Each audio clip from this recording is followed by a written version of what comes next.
मरहबा collection mall, readymade कपड़ों का भरपूर खजाना, jeans pant, T shirt, cargo pant, night pant, बच्चे और बच्चियों के लिए अच्छे खूबसूरत और उम्दा ड्रेस। पता याद रखें, जमुर हाई स्कूल मेन रोड, जैतून हजीन मस्जिद के पास, मालदा चौक, मालेगांव। आज अकाउंट विभाग ने मेरे पास साल 2025-26 का बजट पेश किया है। 20 तारीख तक वो बजट मेरे पास उन्होंने सबमिट करना था, तो उन्होंने आज की तारीख में मुझे बजट दिया है। उसकी कीमत 1052 करोड़ इतनी है। ये साल का बजट शिक्षण मंडल अभी शिक्षण विभाग होके अपने कॉर्पोरेशन में शामिल हुआ है, इसलिए एकत्रित बजट हुआ है 1052 करोड़ का।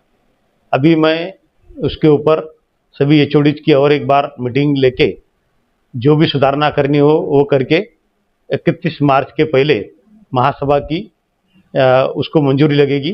तो एक महासभा की मंजूरी करके प्रशासकीय ठहराव 31 मार्च के पहले हो जाएगा और उसके बाद वो 2025 का 25-26 का बजट अपने मालेगांव कॉर्पोरेशन का पेश होगा।